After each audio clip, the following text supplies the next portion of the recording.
All right. Monday Night Football doubleheader. I could get used to this. I think we have this next week. Well, I think the Bucks and the Eagles are playing on Monday Night Football next week. We'll actually get to see a real opponent for the Tampa Bay Buccaneers and see if Baker Mayfield's actually for real. But this should be fun. I mean, it takes away from the Sunday slate a little bit, but it gives you a little added day of football. So, I mean, Panthers and Saints, and then Rams Bengals next week. Rams Bengals the other night game next week, Monday night. Well, hopefully Burrow can play for that, or that might be a snoozer. Hope so. But I'm excited. I love, spreading the games out a little bit. And you did mention next week for the record. So the Cowboys open up as 12.5-point road favorites in Arizona. That's fucked.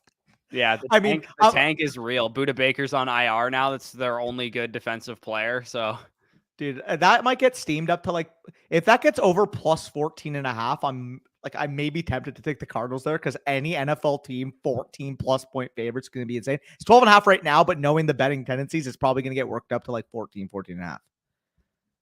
Yeah, that's a lot of points. We're talking like a college football line out here. So yeah, pretty crazy. So Cody was the first one in here. What's up, boys? I need Olave to outscore Michael Thomas by 5.5 and half PPR. Ironically, me and Danny are in a similar situation. We play in our Tone Setter Truthers league this week, and I'm currently up 5.5 points. And Danny has Chris Olave going. So Chris Olave for real.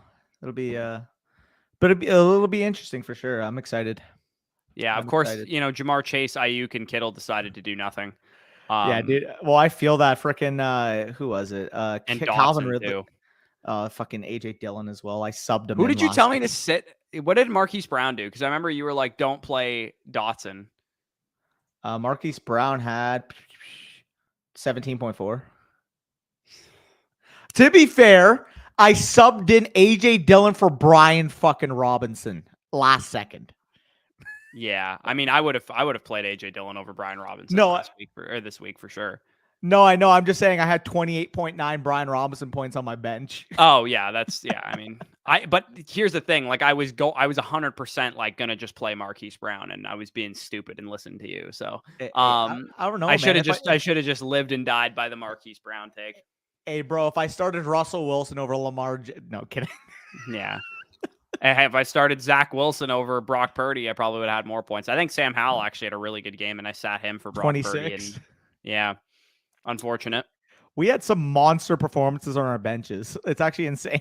Yeah, I still have Jamal Williams tonight too. He could do something as well. On your bench? On my bench, not my starting. Okay, I was gonna say. I'm like, yeah, okay. Yeah. Cody says, do you see any good prop bets for tonight? So I'll showcase the underdog pick'em right now. So they do have, again, I don't know if they're just doing this every single game, but obviously if you guys are not already on Underdog, they're literally giving you free stuff right now because it seems like every single island game, every single Sunday slate has one of these half total yards, props going on it. So Kenny Pickett, half a total yard. Definitely you're going to put that one in there. I think Derek Carr's lower on passing yards is kind of interesting at 234. The Panthers run defense got absolutely decimated by the Falcons running backs last week. And I think that this could be a really low scoring game. I know Vegas is on the under right now, the Sharps are on the under in Vegas right now, and it's already a low over under type of game.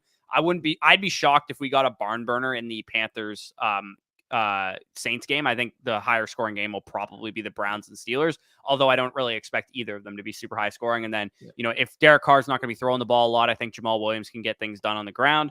Kendre Miller looks like he's not going to play in this game too. So it's going to be Jamal Williams pretty much alone in the backfield with Tony Jones. Bryce Young, kind of like him maybe getting down early, having to throw the ball a little bit. So I like the higher on his passing yards. And then Miles Sanders, it's not really that I don't think he can get 66.5 rushing yards. I think that's a fine line there. I just think Chuba Hubbard's a big enough part of this backfield, and the Saints are a good enough run defense that's 66.5 rushing yards is a lot for most running backs, let alone Miles Sanders. Yeah, for real. Sorry, that's the wrong view. I just saw this and I thought this was a funny caption, so I thought I'd show the lads. But Matt Collins tweets out, "Everyone is savage until they get face to face with one," because he mosses Darnell Savage. Yeah, it's hilarious.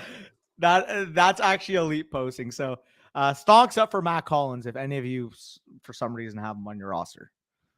Yeah. And that is the wrong view. Yeah, you got it. So Spicy, let's get you the link. Yes, for sure. Also, another thing too, our sponsor Elite Picks, they are obviously pro handicappers. They are way better bettors than we are. They are all over the Panthers +3 right now. They think, I think they're home dogs right now. They're 3-point dogs at home. So makes sense. I mean, process is pretty sound. And they're suggesting maybe you teaser it down to a 3.5 point as well. But yeah, 3-point home dogs, usually a pretty decent bet. So obviously check out Elite Picks if you guys want more picks for NFL games. You can get a 7-day free trial with our link in the description. Jelly Boy says, should I drop OBJ or Rice for some waiver ads? I would say, yeah, those guys are probably droppable depending on the waiver ads. But in a 10-team league, like who's available here, Jelly Boy? I got to know who you're dropping them for. Yeah, let us know who's available there. By the way, Spicy, I sent you the link, so hop in when you get the chance.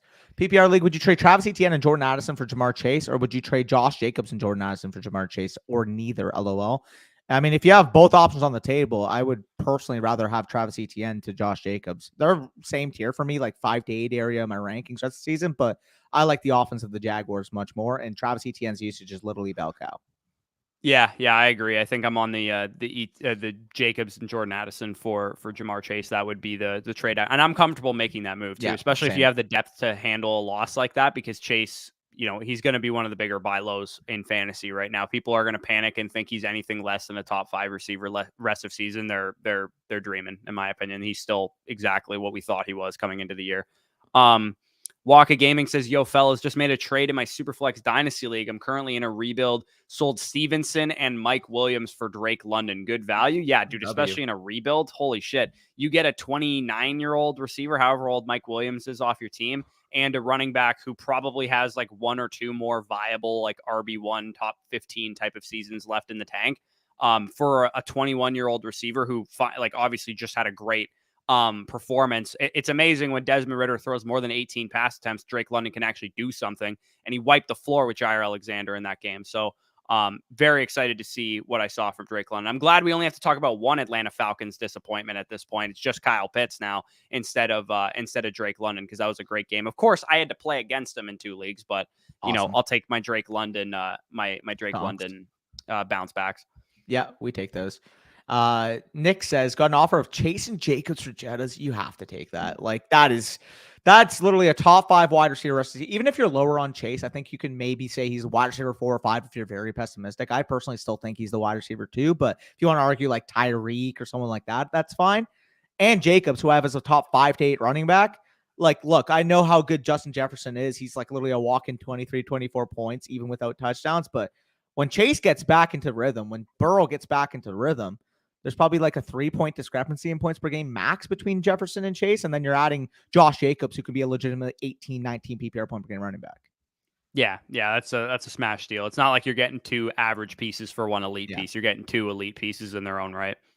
Yep. And speaking of that, would you trade away Jefferson for Bijan and Olave? Smash. Bijan's my RB1. Even if you like CMC more, he's the RB2 in my opinion in fantasy right now. And then Chris Olave is a wide receiver 1 for me rest of the season. You can make the case he's a top 8 to 10 wide receiver rest of the season.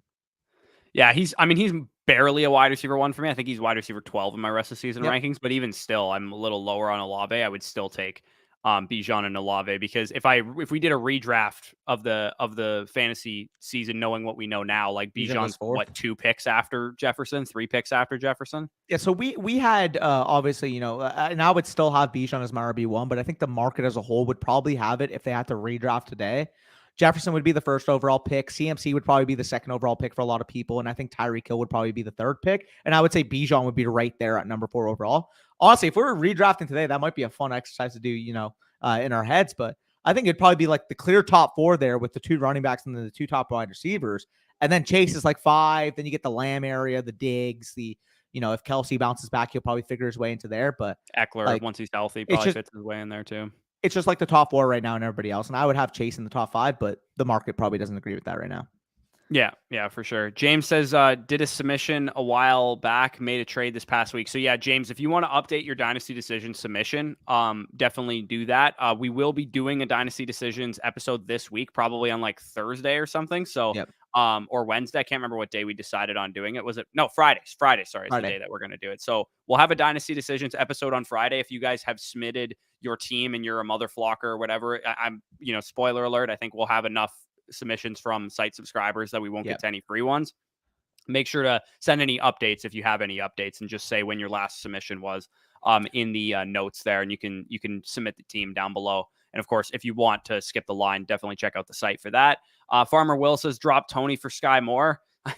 I mean, probably, yeah. If I would rather roster Sky Moore than Tony if we're talking Kansas City Chiefs wide receivers. I until I see Kadarius Toney play like a full snap share for the Kansas City Chiefs, I honestly don't really care that he's getting good targets per route run. Like, I'm done with targets per route run for Kadarius Toney. I need to see him have a high target share and a high route participation before I buy in on him. Yeah, and although, you can make the argument right now, like, oh, Sky only had 4 targets on 41 Mahomes pass attempts. And while the target rate, the target share isn't quite there for Sky Moore yet, what I did see is that on that big play of the game where they basically took away the go-ahead touchdown, he scored the game-winning touchdown, I believe Sky Moore did. He was relied upon, made some play after the catch, obviously scored. No, he scored the first touchdown. Sorry, my apologies. But his big play set up the second touchdown, if I remember correctly. I think Kelsey scored it. But if he's able to make plays like that on a week-to-week basis, I'm sure that he's going to be relied upon more. Obviously, there's a big learning curve in the first year that, I'm just glad I held on to Sky Moore, because after week 1, I was thinking, should I drop him? Should I drop him? Should I drop him? And at least having that 17-point game that he did, I think 3 for 70 and a touchdown, 16-point game, you're going to be able to maybe even tier up now. Maybe you can do Sky Moore plus Marvin Mims to see like a more solidified wide receiver. Maybe you can attach Sky Moore into a wide receiver 2 and see if you can get a back end wide receiver 1 who's been disappointing. Like, you have opportunities now, tradability with Sky Moore, because you can just point to the point. You could just point to the production. Sorry, I was muffling my words.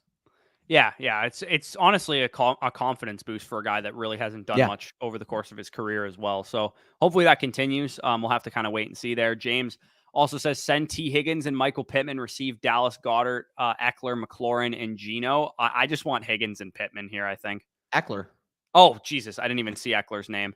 I literally skipped. I did the Danny. I did the Goddard, McLaurin, and Geno, and skipped over the best asset in the deal. But yeah, Eckler's probably worth this deal by himself, to be honest. So agreed. Nice buy low, by the way. We got a super chat here from Christian. Appreciate that. He says, still think so. I think you actually asked us this morning, and we did respond, but we would sell high on Rachaad White. People are going to look at, oh, look, he's efficient because he had like 17 for 75 against the worst fucking defense in the NFL. If you can sell high on him right now, people look at the workload, people look at the efficiency that he showed against, again, the Chicago Bears front, that those 2 linebackers may be the most overpaid linebackers in the entire NFL.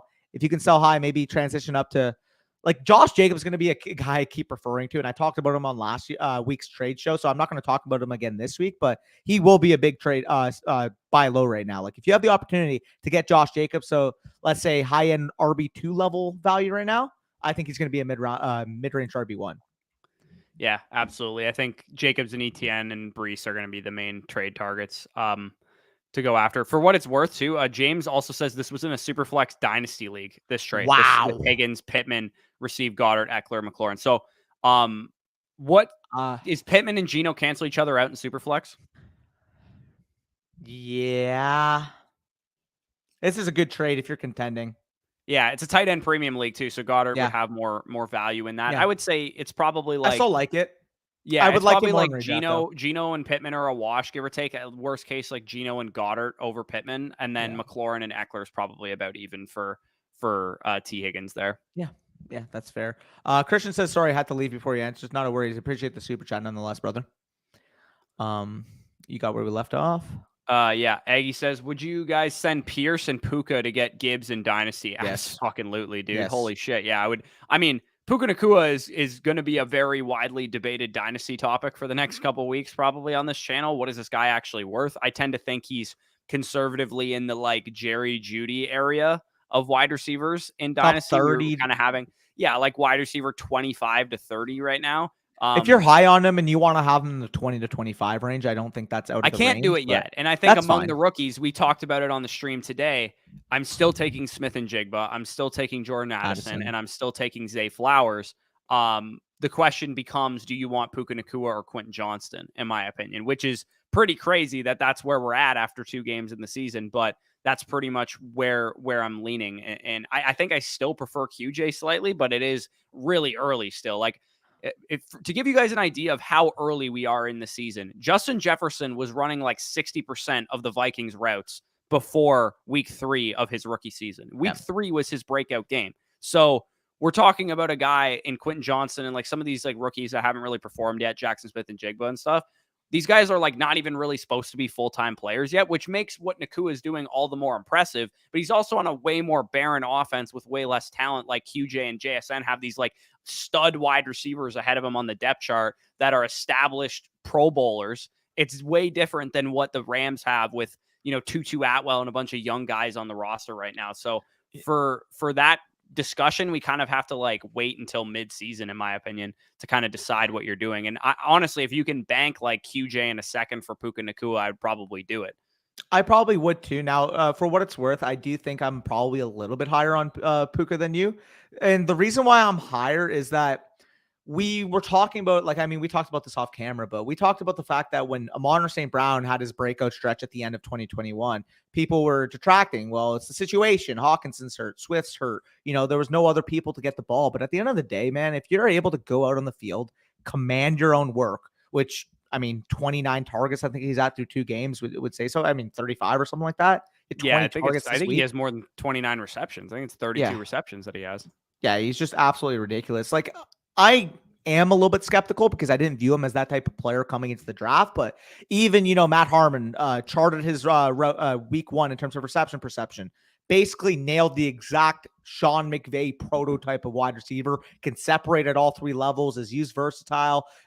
He literally looks like Robert Woods is what Matt Harmon said. So if I could, envision right now, obviously it's still projection because it's only 2 games into his NFL career. But if I can envision right now that I was buying a 22, 23-year-old Robert Woods, would I spend a Jerry Jeudy on him? And to put it simply, I would.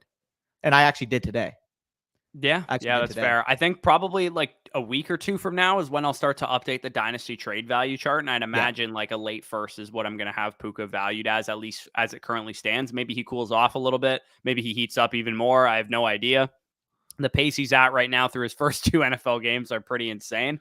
I saw a stat on Twitter that like he has more receptions than Sky Moore had his entire rookie season through 2 games, which is pretty insane as well. So, got a quick super chat here from Christian. Appreciate that again. He says, Breida worth picking up with Barkley out. I'll have you fully covered on tomorrow's video, but spoiler alert, Matt Breida is going to be on it. I think he's either 6th or 7th right now in my priority. I'm a little bit concerned that this is going to be a committee. They're playing the 49ers, which realistically, I'm not starting any of these running backs week 1 anyways on Thursday Night Football. So it's a little dicey on that regard. However, anytime a running back has the opportunity to get 18, 20 touches, although I'm skeptical it's going to happen, if he even has like 30, 40% at a workhorse level role on New York, he's going to be worth a pickup.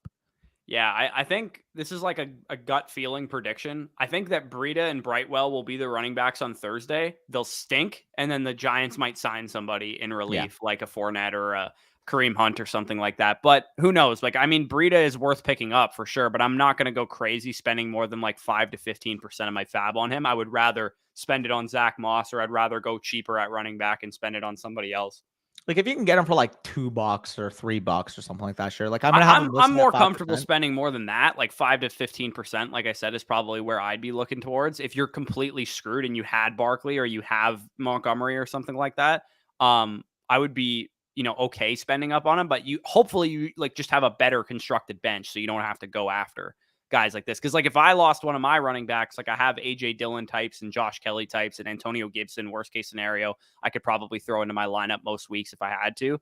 Hopefully you just have some depth at that position so you can fill out your lineup that way. Because Breida, I don't really want to start him not knowing what the split's going to be and in a horrible matchup. Man, and honestly, of course, Saquon Barkley is a freak, stud player, but it is concerning now the fact that he has had 3 separate lower body injuries, the ankle sprain in his second year, the torn ACL the year after. I think he sprained his ankle again against the Cowboys the year after that, after coming off the torn ACL. Obviously, last year has that big bounce back year, but it's concerning about the longevity portion. Like, is he going to be able to last a full season at this point? I understand that they're really like unrelated injuries, but does give me question mark. He's still a 235-pound running back, runs with a lot of power, runs with a lot of force. And the fact that he's had all these ailments throughout his career is a little bit concerning, at least from a dynasty standpoint as well. Yeah, I honestly think he's gotten pretty unlucky. I'm not agree. Really, like the Cowboys injury that he had when he stepped on the guy's foot. Freakish. This injury specifically too was a little bit freaky. Like, he's kind of just gotten unlucky in my opinion. I'm not really chalking him up to being a guy that suffers a lot of lower body injuries, but more so something to monitor than anything, to be honest. But yeah.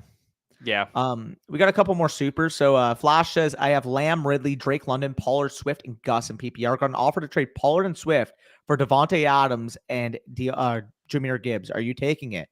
I am not only taking it, I am pressing the smash button so hard that my finger goes through my phone and leaves a hole from the front screen to the back. Because you're telling me right now, like, trade. I love Tony Pollard. He's probably a first-round pick if you have to redraft today. But realistically, what's the difference in value between him and Devontae Adams? And I can sure as hell tell you it's not the difference in value between Swift and Gibbs long-term, rest of the season.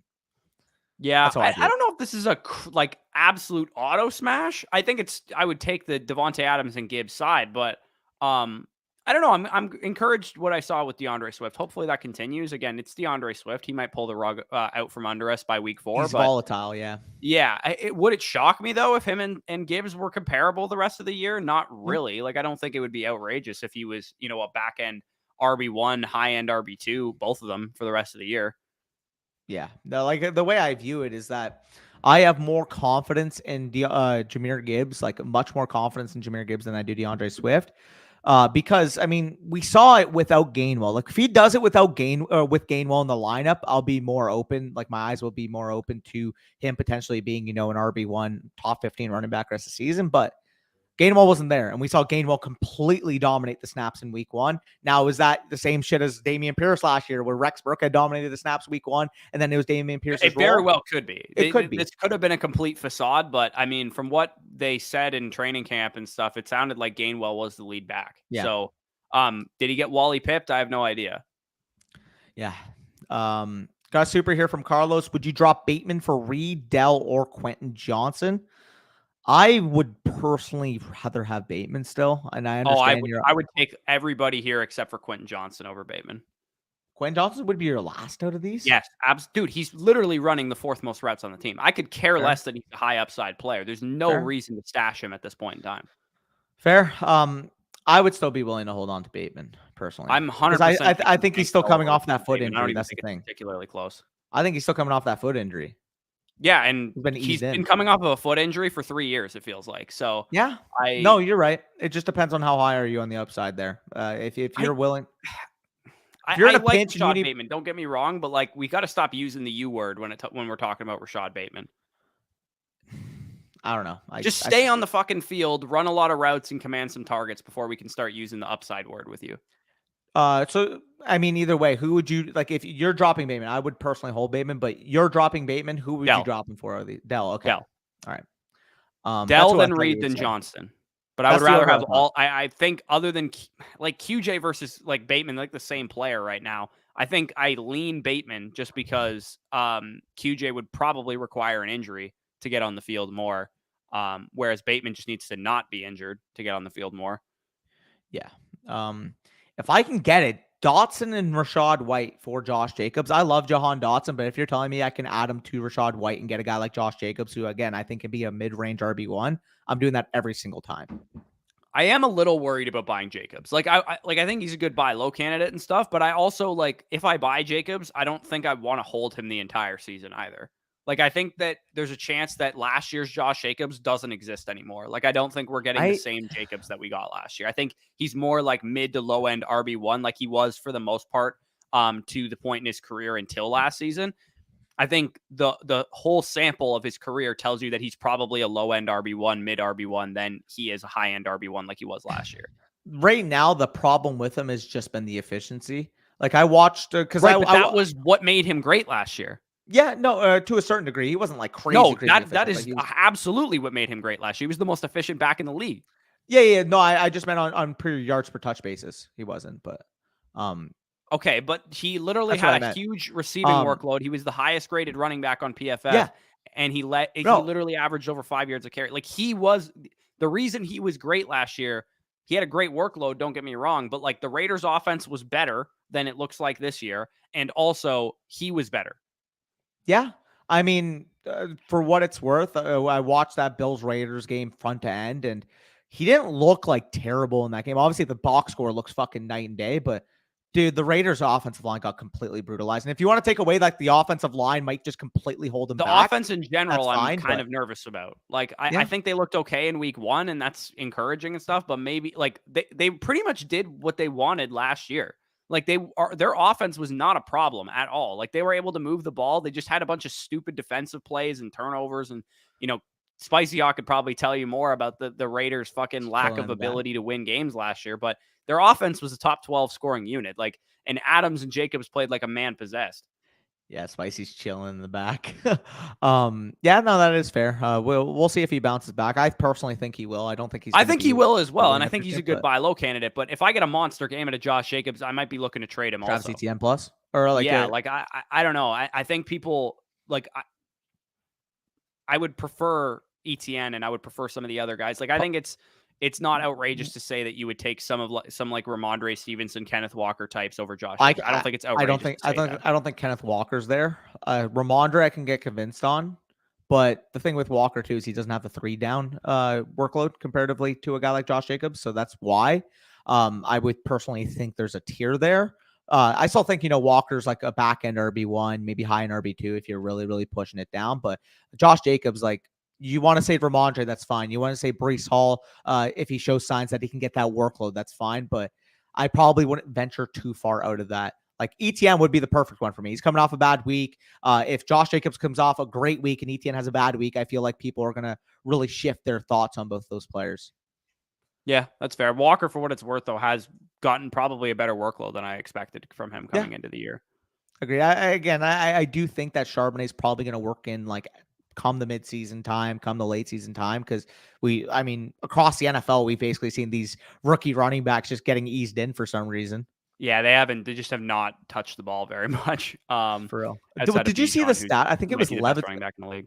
I think it was Levitan who tweeted out, or it was Dwayne McFarland. He's like Bijan Robinson's clearly the clear cut RB2 in fantasy right now, and he's working on like half the workload of CMC. Like, it's insane. No, it's crazy how good Bijan's been. Anyways, we talk about Bijan a lot. Oh yeah. Appreciate the new member here from Kier. Appreciate the new member. Gotta address that, yes sir. But yeah, we are all caught up on supers thus far. Cool. All right. So Price 33, what's going on? Needs 45 from the Browns defense. Have faith. I mean, Kenny Pickett could completely melt down. Unfortunately, Deontay Johnson isn't playing in this game. He's usually a turnover machine, fumbles and causing interceptions and stuff. Yeah. We actually do have a couple more right now. Kelly really screwed you. Yeah, no. Kelly screwed me too. Don't worry about it. Hall, Etienne, Jacobs, rest of season. It's so funny that you just asked this question because we were literally just talking about it. Thoughts on Algier Valley. So for starters, the way I would personally rank these guys rest of season would be Etienne, Jacobs, and Hall. But if you want to flip Hall and Jacobs, I think that's fine. But they're clear cut same tier in my opinion. It's a projection and it's a little steep. It's an upside play. I would take Hall over Jacobs. But I think I would take Hall over Jacobs.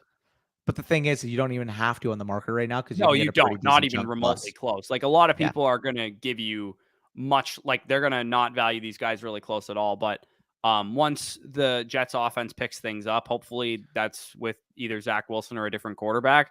I think Breece Hall is going to be, flying. Like, they're going to look at the game film. One thing I think people forget about fantasy and the NFL and stuff is like, just because Breece Hall only had like 4 touches and 4 snaps this week doesn't mean that when they watch the film and realize that their offense sucked, they're like, hey, maybe we should hand the ball to number 20 a little bit more often because he's clearly our best offensive player outside of Garrett Wilson. So I think they're going to go back to the drawing board this week against the Patriots and probably put a bigger emphasis on the ground game. Also, I think Dalvin Cook's PFF run grade was like 31. 40. Like, 40. Guy off the fucking field, dude. He's terrible. He is actually like worse than Zeke, and it's so funny because literally on our Gurley, bus video, bro. He's had the Todd Gurley experience right now. Literally on our bus video, when I said that his season, so I actually compared Mixon to Zeke, so that's another one who's looked completely awful to start the year. But Dalvin Cook, like I said last year, reminded me of the year before Zeke broke down. And he showed the same signs. And now, I mean, look at Zeke this past year in 2022. That looks how Dalvin looks like in 2023. Honestly, dude, Zeke wasn't even that bad. I think Dalvin Cook and Zeke, I think Zeke last year and Dalvin Cook last year were more comparable. I think Dalvin looks way worse than any time of Zeke's career. Yeah, I would probably agree with that. Now, I will give him the caveat that the offensive line is terrible, but I mean, if we're not saying that about Brees, we can't say There's that. a lot of good fronts in the NFL, man. Like bad Yeah. teams like Washington and Carolina have really good fronts. Like, what are you gonna? Every time the Jets play a team with a good front, we're gonna be like, "Well, their offensive line got overpowered." It's like there's like 3 teams in the NFL that don't have good fronts, pretty much. Like the majority of the league will have a couple good pass rushers and run defenders. Yep. Thoughts on Tyler Allgeier's value? Just literally wait a week if he has a good game and then sell him high, because he's going to get the same workload regardless if he puts up the production or not. He got 16 carries this week, but it only resulted in 4.8 points. If you wait next week, 10 to 16 touch workload per game guy, and I would have sold him last week if you didn't. Your next best chance is going to sell him after this upcoming week. After he has your next best chance is just going to be anytime he has a good. He's going to have a standalone role and obviously inherent upside if Bijan would ever get injured, but he's still like a RB3 rest of season. Like he's not anything higher than that. Like they play Detroit this upcoming week, and I know like they're a relatively good front regardless compared to where they've been, but that's a much more favorable matchup than even what Green Bay. I think the Falcons will be able to run the ball against everybody. I think it's going to matter because he struggled against the Packers. That's why I'm bringing it up. And I think the Packers personally, like their run D, their structure, their defense is a lot more based on stopping the run than even Detroit is. I don't know. They've been a bottom 3 run defense for like 3 years now, so I don't think that holds weight. And Bijan had no problem dicing them up. I think it was just unlucky that Algier, whatever the play design was, the plays didn't, really get executed properly when Algier got the ball. Fair. Maybe I was just talking to my ass there. Regardless, like maybe Algier just had a shit game. To be honest, he probably just what happened. Like I think for the most, you're gonna have plenty of opportunities where Algier does not have a shit game. Yeah, that's fair. We got a couple more sleepers. Should we start to sell on DJ Moore? Thanks for everything, guys. If you can tear up from DJ Moore right now, given what I've seen from the Bears offense, and I don't think he will be able to. Personally, I think he's coming off a good game. That's why about the Bears offense than they would be excited about DJ Moore's performance. Can you hypothetically tear up from DJ Moore to, let's see, the other receivers in that range? And I'll just throw some names. Let me know if you would rather have DJ Moore or one of these guys. So if I go to my where is it, draft rankings, wide receiver. So I had DJ Moore 21 coming in. Can you get Amari Cooper for DJ Moore right now? I would rather have DJ Moore than Amari Cooper. Oh, I completely disagree. The Browns offense, at least I can trust. I can't trust Amari Cooper's already hurt, bro. I don't want anything to do with him. Fine. Debo Samuel, you're probably not going to get after a big game. One guy that I think is a good guy to go after is Christian Watson because he hasn't played yet. So that's a question. Jordan Love has looked good enough that once Christian Watson is on the field, I have pretty strong faith that Christian Watson has top 15 upside. So if you could get Christian Watson plus potentially, or even just 1-for-1, I'd be willing to do that. If you could get, I'm trying to think, like, who are you taking the rest of the season, Ayuk or DJ Moore? Ayuk, easy. Okay. Who are you taking the rest of the season, DK Metcalf or DJ Moore? Metcalf. Samuel. Debo. Okay. Yeah. I mean, like, that's the range that you're looking at. Maybe Olave has a down game tonight. You can maybe get up to him as well. That's going to be tough. I don't think people are sold on Olave, dude. Like, especially in casual leagues, he's a young player. If he has a down game today, they're probably not going to be like all over top 12 receiver Chris Olave. Like, I think most people view him more as a wide receiver too. Question I put to you. Okay, this might be a little bit of Garrett Wilson's also a guy that you could potentially target using DJ Moore, just because people are so nervous about Garrett Wilson, and they might think this is a sell high opportunity on Garrett Wilson right now.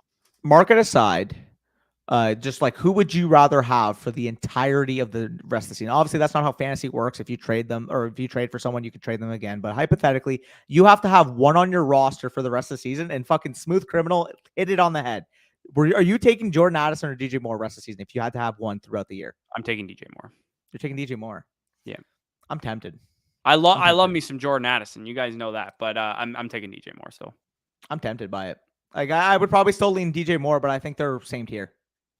Yeah, I'm really frustrated that I wasn't able to secure any Christian Kirk buy low opportunities in any of my leagues. Especially because you're the Christian thing I'm Kirk starting guy. to realize is that I think people take me offering trades for their players as compliments.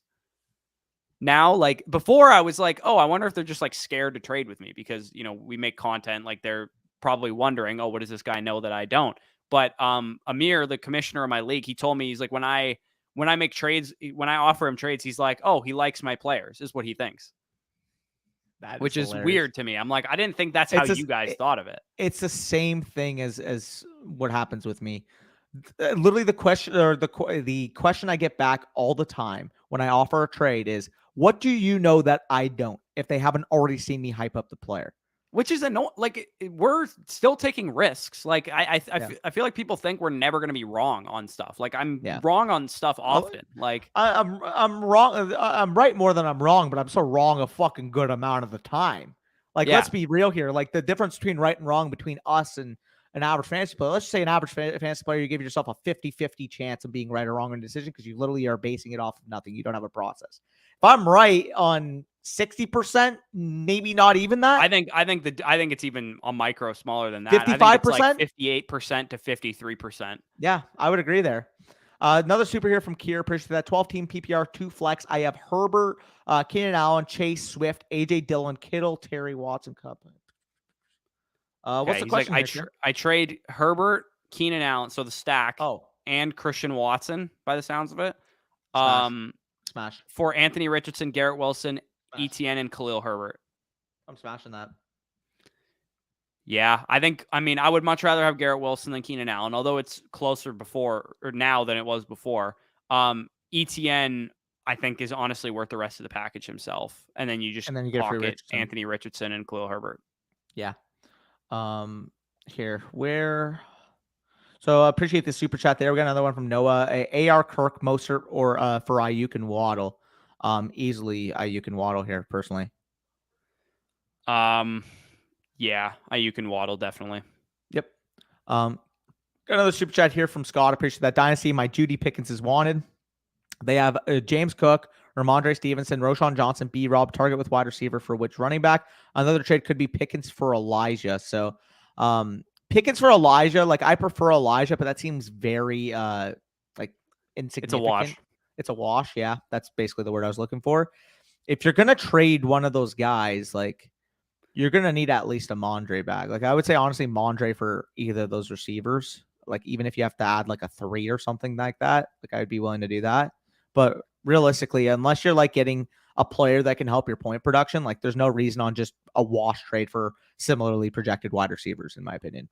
Yeah, I mean, like, yeah, I need to know kind of where your team is at too. Like, if you're in a position where you're like screwed and you need running back production, I suppose like James Cook and George Pickens are probably comparable. Like, I think that's probably about fair. But there's to me, I'd just rather have George Pickens because he's a receiver. He's going to have more longevity. Trade away Olave and Waddle for Chase and Christian Watson. I'm deep at wide receiver. Tyreek, Mike Will, Pickens, and Puka. Let's go. Pikachu. That's a good nickname. I'm taking that for sure for Chase. Because I mean, like Christian Watson wide receiver. I tend to want Chase in that situation, and I think this might be a hot take. Christian Watson and Chris Olave, I don't view them all that differently. Once Christian Watson, dude, the way that Jordan Love is playing. And the way that I expect Derek Carr to like be kind of an average quarterback, I don't think that's outrageous. That's a little outrageous. Christian Watson and Chris Olave are going to finish similarly in fantasy this year. So that means you must have Christian Watson. Oh, Christian Watson will be one of my biggest buy lows this week. Don't. I agree, but I think like realistically, you have to have him in like the mid-end wide receiver 2 range, even if you're extremely high. I have Olave rest of season at wide receiver 14. Christian Watson is my wide receiver 17, dude. They are very close. They shouldn't be that close, bro. I'll tell you that for free. I'll gladly make a season-long bet on Christian Watson versus Chris Olave. I'll give you a plus. Give me like a +1.5 fantasy. +1.5 points per game? Yeah, plus 1. fantasy points plus per game. 1 fantasy point. I will take that deal right now. Spicy, write it down. If he's okay, he's actually in class. Here, Olave versus Watson plus 1 point per game. All right. Yeah, I think Olave is going to break out. Oh, Lucas is here. I think Olave is going to break out too. I'm just high on Watson. Yep. So we have also, we have one of our bets live right now still because I had Gabe Davis drop a fucking hammer. Yeah, he had what, 7 or something for like 90 or 6 or 92 in a touchdown or something like that. Yeah, something like that. It was like 21.2. All right. Well, hopefully for our sake, actually, that Elijah Moore does go ballistic because we need him in FFPC. Yeah, we do need him in FFPC. Who's we're playing against? Who? Olave and Jamal Williams?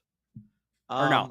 Michael Thomas and Jamal Williams. Oh, and well, that's better. So we're up 3 points basically. We need I mean, we're gonna know more right after this matchup. If Jamal Williams has a stinker, Michael Thomas has a stinker, we might need like 15 points from Elijah Moore. Yeah, I mean they're gonna be going on around the same time, so it's not like we're like the game doesn't start until that happens. But yeah, we in terms of our actual superlatives, if you guys were curious, we can show you guys a quick update before this game starts.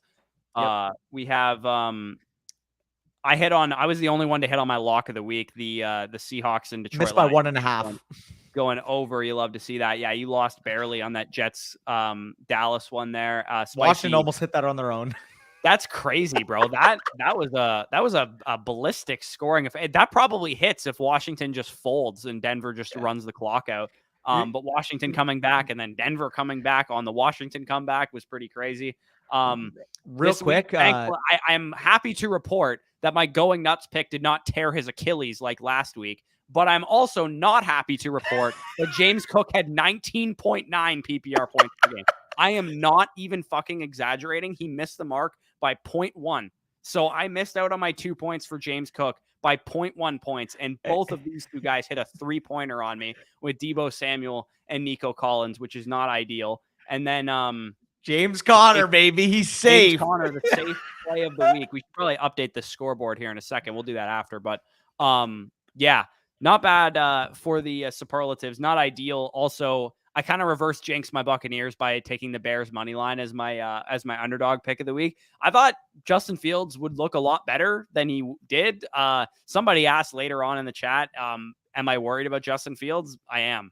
I'm a little worried. I'm starting to think that, you know, the thing that was baked into his cost, and I talked about this in the quarterback league winners, was like, Justin Fields just isn't as good as the quarterbacks going around him in the like quarterback 1 to 9 range that we were drafting all these elite quarterbacks from a redraft perspective. I'm like, am I seriously going to like do this with a straight face and take Justin Fields over Justin Herbert, Trevor Lawrence, and Lamar Jackson in some cases? Like, no, like I'm not doing that. Like I can't, like Justin Fields hasn't earned that yet.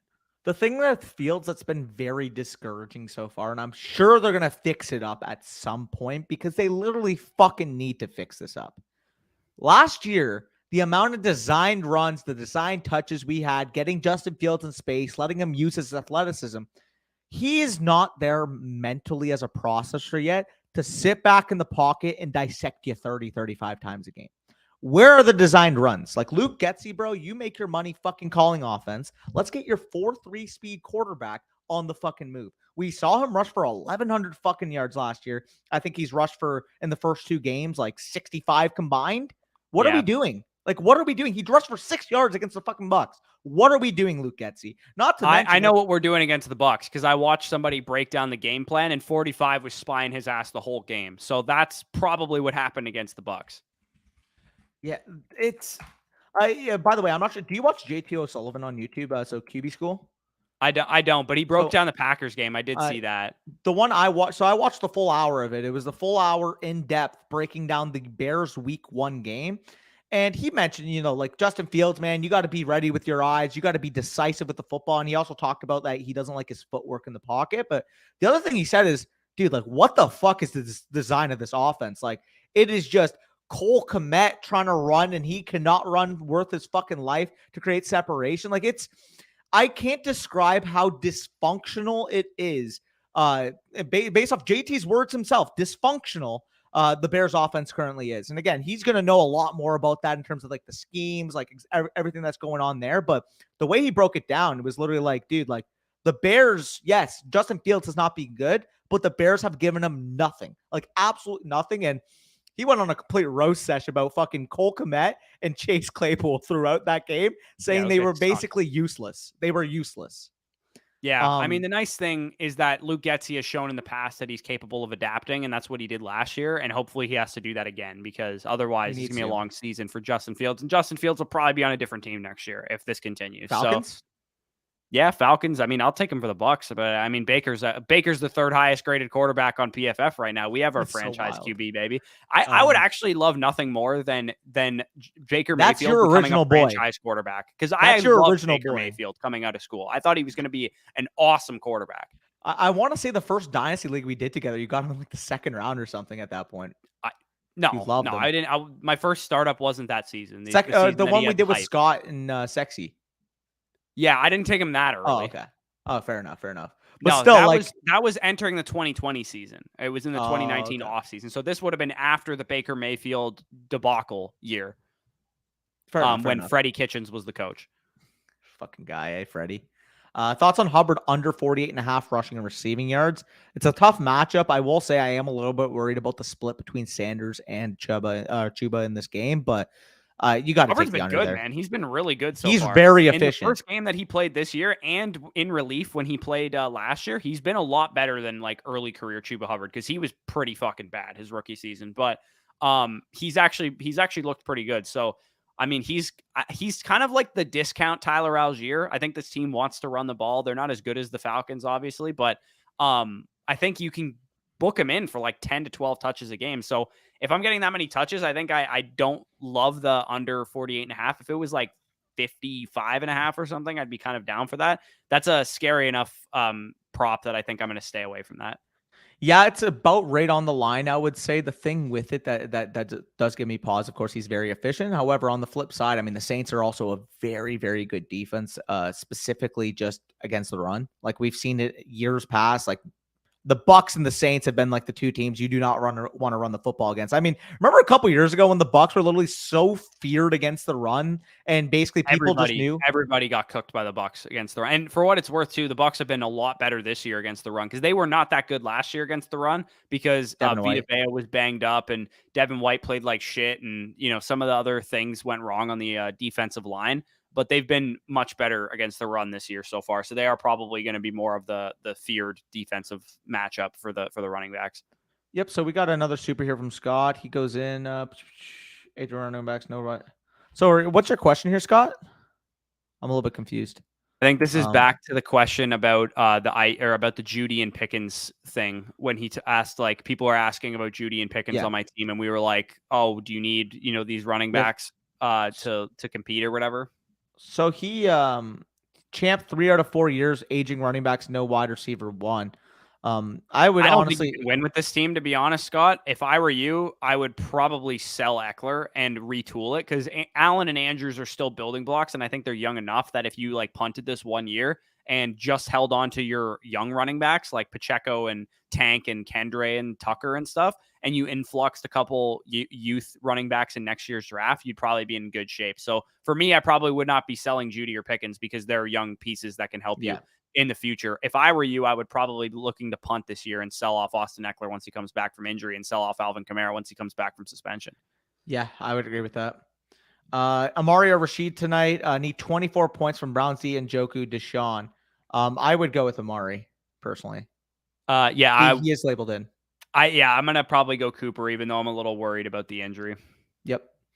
So we're caught up on supers right now. Let's fucking fire off as many chats as we can, because we have 9 minutes. So Paul, I already read this question, but I would definitely trade James Conner and Mostert to get ETN over Walker and Mostert to get ETN. That would be my, I would much rather have Walker than Conner, essentially, is what you're asking. So love the content, fellas. Appreciate that, James. Did we answer? No, we haven't answered this yet. Team is Kirk Cousins, Bijan, Gibbs, AJ Brown, Godwin, Goddard. DM us one of these. There's too like we have to like think possibilities of trade and everything. Just DM it to us, because like we don't really have time to like think of trade scenarios. But like off my head, like whoever's a sell high.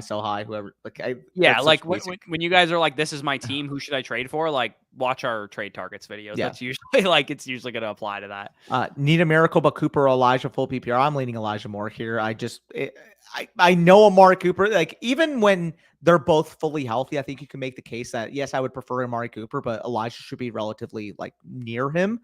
Right now, though, with Amari Cooper coming off the groin, barely made like the active report to play in this game. Elijah Moore already Elijah's a big play receiver too. He's got 4.3 speed. So if you need a miracle, you need a long touchdown or a big play or yards after the catch type of thing. Cooper gets there. It's full PPR, but Cooper gets there on a lot of targets, not big plays. And if you need a miracle, I think I lean towards the big play receiver, Elijah Moore.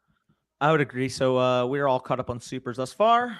Yeah, Pionio says Nico a must start. Right now, yes. Probably top 24 to 30 receiver every single week. He's going to be a top 20 to 24 wide receiver for me when I do the starts at the video. I can already know that.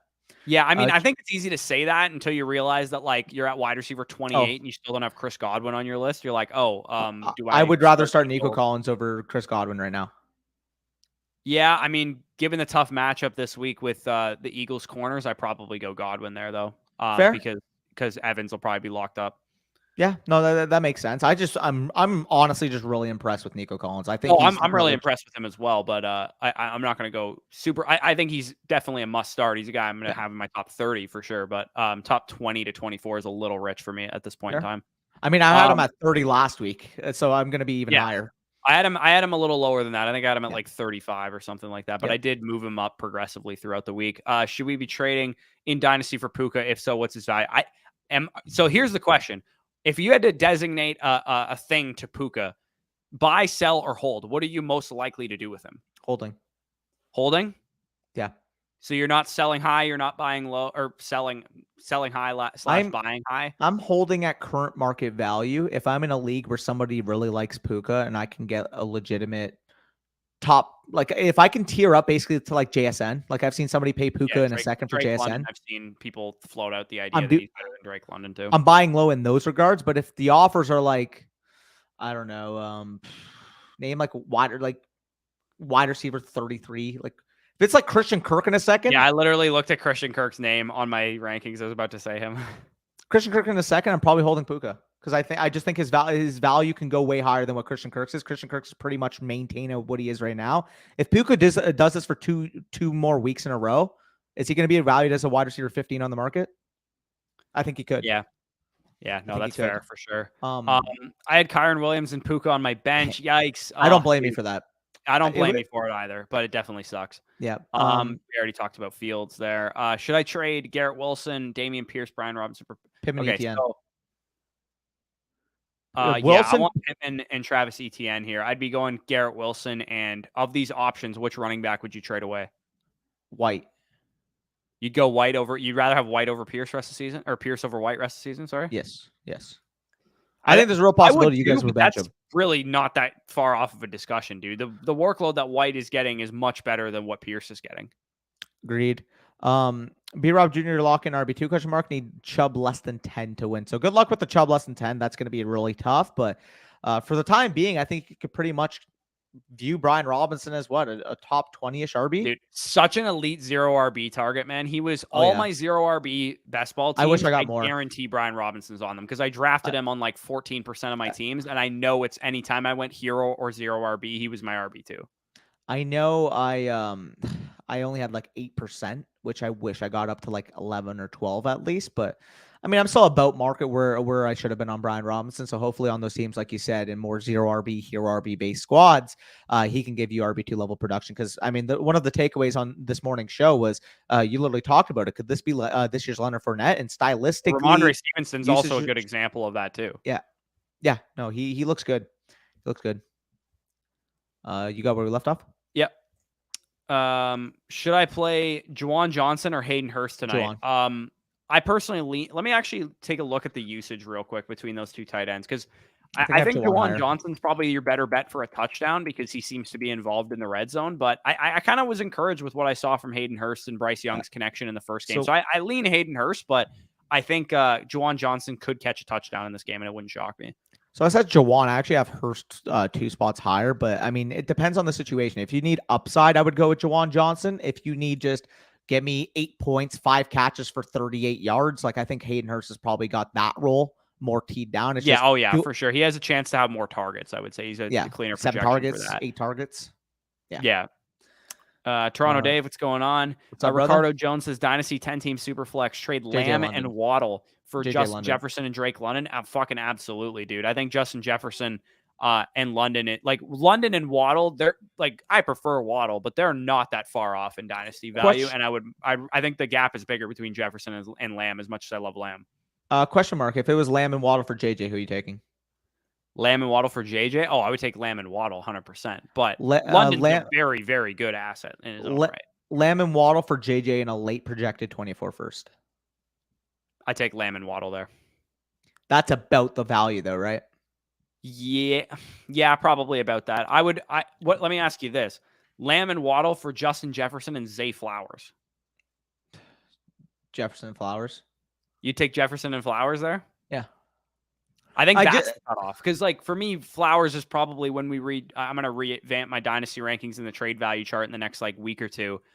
He's probably going to fit in around, wide receiver 20 to 24, I would imagine, Zay Flowers. So, that's probably about the range we're talking about. I had Addison wide receiver 18 preseason, and I think him and Flowers are going way up right now. Yeah. I think Addison maybe even a little bit higher now since we've seen what he's done so far in limited routes. So I'm assuming you're probably both of them are going to be over Judy. Where are you going to have Judy ranked? Where he was ranked before for me, which was in the mid to late 20s. I'm not 100% sold on Judy yet. I had him at wide receiver 18. I had him at wide receiver 18. And that was too high to begin with, to be honest. I mean, can we really say that? He was hurt. Yeah, but I still think the range of outcome existed before the injury that he wouldn't break out. Yeah, but the range of outcome too. I do think that he had top 10 wide receiver in his ceiling. Right, but the way I look at it is would I rather have Brandon Ayuk, who I know is a stud, or Jerry Jeudy, who could be a stud? Yeah, no, that's fair. That's fair.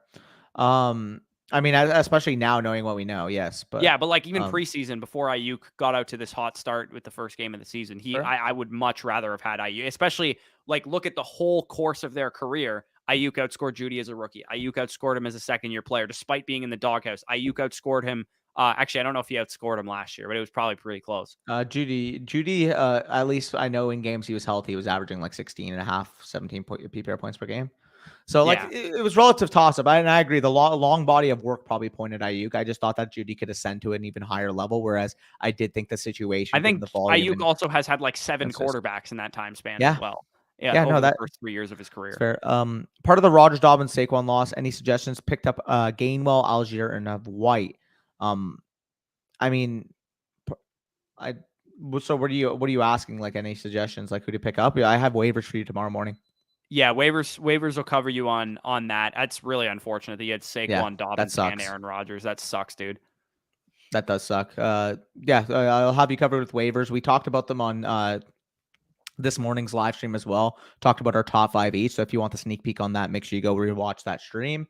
It's at the end we talk about it. I believe you actually have a timestamp. Yeah, it's timestamped. Also, we have an update from Brandon Staley that Austin Eckler is, quote, without a timetable for return, which the Deepak's initial thing was he thinks it was a high ankle sprain based on the way they were talking about it, the way Eckler was talking about it. I know Josh Kelly burned a lot of people this week, but if Austin Eckler's out, I mean, I don't know who they play. Who do they play right now? Let me take a look. Josh Kelly's still I'm going to rank him exactly where I had him last week because the workload is going to be there yet again. And hopefully we get a better, and they're playing the Vikings, dude. This will be a much better situation. Oh, yeah. Josh Kelly might be a little buy low after this week because people might think he's dust and you might be able to get him for super, super cheap.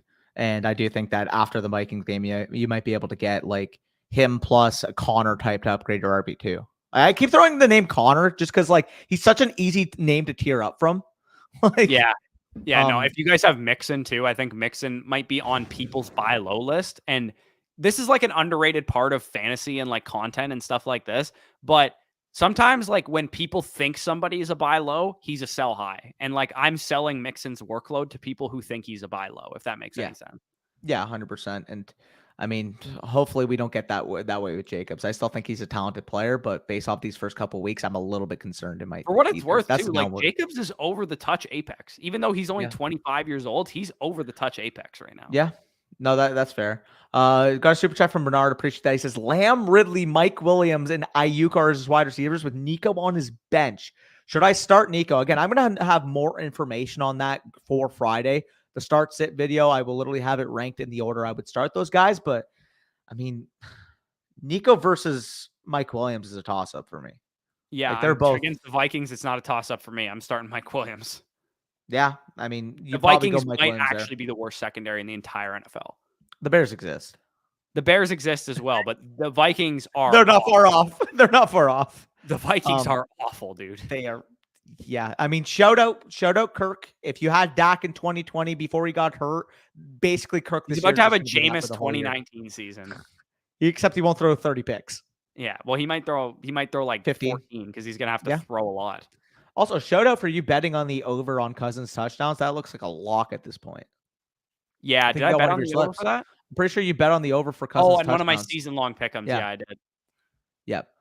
So you have where we left off. Let's fire off, because we have until 7:15, correct? Yeah, Let's try to go for another 10 minutes here. I'm starting to get a little hungry. Hey, Stevie. Steve says Kendre Miller injury prone. I'm pretty sure this is still the same injury from the hammy college football semifinal, is it not? No, it's a hammy that he aggravated in training camp. Oh, right. It's not the knee injury anymore. But yeah, I mean, hopefully he can get back to. I have him on my home league roster right now. He might be finding his way to the waiver wire after this week, depending on who I've been picking up. Well, that was going to point out. Stevie actually picked him up, and because he's in one of my leagues, right? He's in the one I commissioned, like the second home league, because you always get on me for that. He's in that, and he picked up Kendre Miller before the game. I think he dropped somebody that wasn't even touching the lineup, so he's probably just checking in on that. You got where we left off? Okay, so Jonathan prompted a little rant that I'm going to need to go on here. So, fantasy football wide receivers, we need to stop being so obsessed with consistency. Please don't think of consistency as something that needs to be a thing. Let me go last year. Who was wide receiver 5 in fantasy? I want to see how many shit games wide receiver 5 in fantasy had last year. Wide receiver 5 in fantasy last year was Stephon Diggs. Okay. Stephon Diggs, I would say, was a pretty good option last year. Sorry. Wide receiver 5 was CeeDee Lamb because I was on standard for a second there. So CeeDee Lamb, let's go to his game logs. Let's see how many bad games he had in 2022. Like 5, bro. I know off my head. In PPR leagues, CeeDee Lamb had a 4.9 point performance in week 1, 10.3 performance in week 5. Week 6, he had 12.7. Week 7, he had 10.6. So we're up to 4. 9.5 points in week 11, 8.3 points in week 14. So we're talking 6 of sub 13 points in PPR for the wide receiver 5 in PPR points per game last year in CeeDee Lamb. Yep.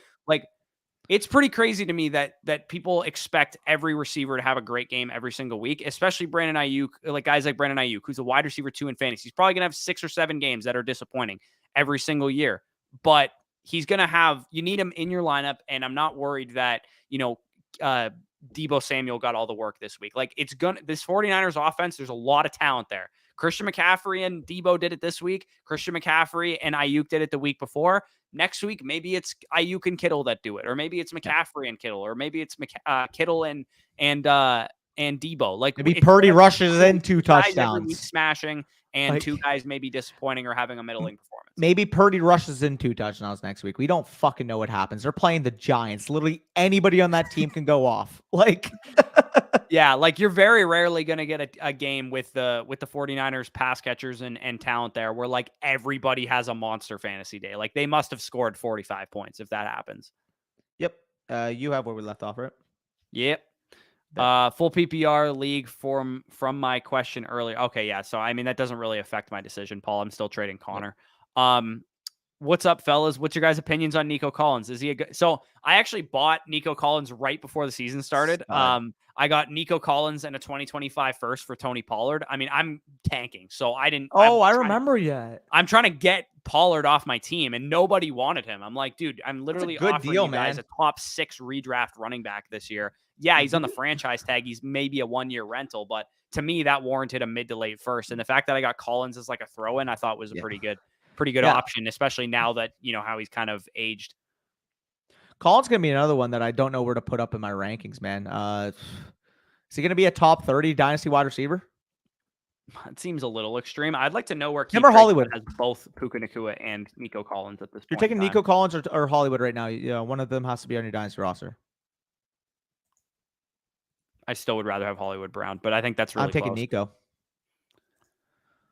Yeah, I mean, you could definitely make the argument that Nico has a higher ceiling value-wise because Nico Collins is a 6'4" X receiver who has a young quarterback who looks pretty good. And if CJ Stroud becomes a franchise QB, then Nico Collins might be his go-to guy going forward. So, and obviously we know athletically and, size and that kind of thing, he's been pretty good. I'm looking right now, like Nico Collins is right now wide receiver 40 in Keep Trade Cut rankings, ironically one spot behind Marquise Brown. So, I think you could make the argument he belongs high. Like, let me ask you this. This is an interesting one. Who would you rather have in Dynasty, Treylon Burks or Nico Collins? Nico. Really?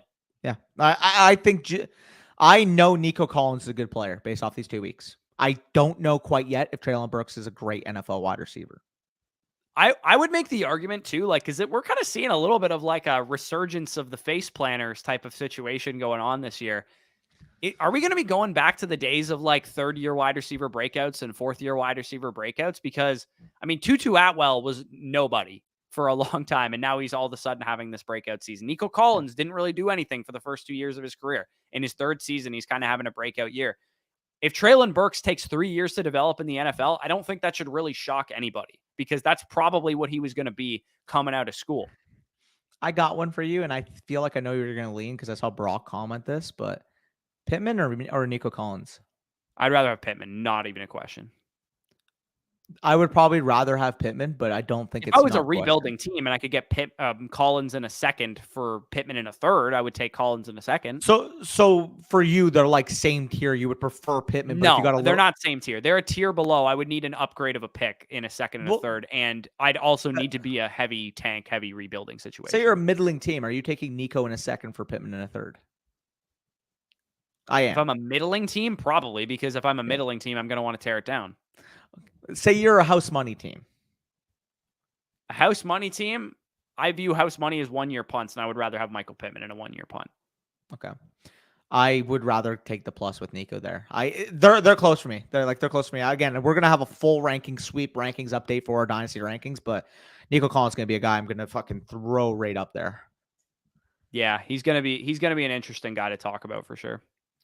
All right, so you got where we left off, right? Yeah, it's 7:10. Let's answer like 2 more questions and then we'll head over to the games because I don't really want to keep people too long with the game starting. So Jonathan also asked 2 running backs, 2 wide receivers, 1 flex, Breece, Kelly, Swift, Roshan, Gainwell. Okay, who can I piece together and what running back should I go after? Again, I would say this is a better question to ask us in the DMs, but knowing that Josh Kelly might have an extended workload, he'd be a good throw-in. Maybe you could, sell high on DeAndre Swift and throw in Josh Kelly to maybe go after Travis Etienne would be maybe something that you could do with those guys. I don't know. I don't think it's outrageous to say that DeAndre Swift and Josh Kelly or DeAndre Swift and Elijah Moore, if he has a good game this week, or Gabe Davis, because he had a good game, gets you to Travis Etienne. Gabe Davis is also a good sell high candidate right now because Gabe Davis, he's the polar opposite of what I said with CeeDee Lamb, where like CeeDee Lamb had 6 down games. Gabe Davis comes 6 good games every year, and he's a prototype flex play. He's the high-end upside wide receiver 3 prototype. And if anybody thinks he's more than that, all of a sudden, you're wrong. Like you could point to a number of occasions last year where Gabe Davis was a sell high candidate, and if you sold high on him, you would have gotten more than he was actually worth, because for some reason, people don't understand what Gabe Davis is. He's a boomer bust wide receiver 3. Do you think in some league markets that Brandon Ayuk plus Gabe Davis can get you Amon-Ra St. Brown? Potentially, if people are worried about the injury. That's why I'm bringing it up. I would do that in a heartbeat. I mean, the key thing with trading, I mean, we've talked about it in the trade targets videos. We talk about it all the time, is define what the player is and determine what he's worth. Because if he's a wide receiver 2 who has a wide receiver 1 price tag on the market, it means he's overvalued and you should sell him. Yeah. You got where we left off. Yeah. Looking to trade Cortland Sutton in a 2 wide receiver 2 flex league. Who should I buy low on? Yeah. I mean, Sutton's been pretty solid so far to start the year. I would say Elijah Moore is a good one. If he has a down game tonight, he would be a really good one to go after. Jahan Dawson also would probably be a guy that I would potentially go after. Using a guy like Cortland Sutton. I'm trying to think. Jackson Smith and Jigba. I don't think you could quite get to him, but maybe if you had a throw-in piece to go along with Sutton, maybe you could go up to JSN, or maybe you could go to George Pickens if he has a down game or something like that. Somebody in that range would probably make some sense, I think. Yeah, no, I think that makes sense. A quick one I want to bring up real quick. Just want to say appreciate the kind words. Where is it? Sorry, just a moment. It's further up on the stream. Cairo, appreciate the kind words, brother. Appreciate the kind words, man. At the end of the day, like, if hearing we give value to you guys means much more to us than fucking 35,000 subscribers or X amount of views. Like, at the end of the day, like, hearing you guys say, like, personally, like, hey, like, appreciate you guys for all the work you're doing. Appreciate you guys for, gearing me one way and it got me a win in this matchup. Even if it's something fucking micro like that, man. I always fucking get giddy when I hear that shit. So it means a lot, man. Goes hard for the micros, 100%. That is my takeaway from that. Yeah. All jokes aside, though, I was deathly ill from COVID 2 years ago making the content. So you remember me last year? Yeah, dude. I remember. So if you guys go to our TikTok page, there's a TikTok that has like one of our highest viewed TikToks. It was just like a news of the day TikTok that I did with Tyler Algier trending towards being the starter. If you like look closely at that video, I am like deathly ill with COVID during that one. So that one was pretty crazy.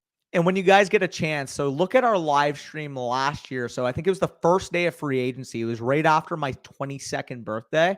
And I got COVID basically because I went to the club. I woke up a couple days later and realized I had COVID. And that was at the point where, like, people were starting to get back into the group. People were starting to go out again. So I ended up contracting COVID. And during that live stream, like, I was downstairs in my basement because obviously I'm isolating. I'm sweating buckets. And that was actually the live stream where Amari Cooper got traded to the Browns. You remember that? Yeah, I do remember that. And I literally said in the live stream, I'm like, I wouldn't be shocked if, Amari got traded to the Browns for like a fourth, like within the next, like, week or so. And then literally 30 minutes later, he got traded to the Browns for a fifth. I'm like, okay, like, what the fuck? Yeah, we take those. Yeah. But anyway, Danny mentioned we hit 35K, so definitely appreciate you guys for your continued support. As always, we Spicy's showing us that the game is now live. Yep. We got was it Hank Williams Jr. or whatever singing the Monday Night Football song. But yeah, definitely appreciate you guys for sticking around here. Stay tuned for tomorrow. Danny's going to have trade targets. Waiver ads. I'm going to be breaking down guys that are flying up the rankings for the rest of season rankings. And those rest of season rankings I'm going to aim to have that whole sheet done. And you guys will have access to that if you're site subscribers, or if you have used our underdog code in the year of 2023, we'll send out a mass email so that you guys can get access to the rest of season rankings. And that'll have like tiered who's in the same tier rest of season, who you can trade for who. I might mess around with like a mini redraft trade value chart as well. If that is something that you guys want to see, let me know. And if you have any feedback or something that you want to see, just hit me up in the DMs on Discord or on Twitter, and I'll definitely get after that. But yeah, appreciate you guys for joining us. Enjoy the games. Carolina Panthers +3 is the bet that I have tonight. Safe, sharp bet. No crazy outrageous parlays for me tonight. Danny got something in his eye, so I'll end the stream. No, I was going like that in the camera, and I poked myself in the eye by accident, so that was very convenient. Let me know if you guys saw that. Absolute sand eater on the stream right now. Yeah, let me know if you guys saw that. That was fucking weird. Anyway, take it easy. Take it easy, lads.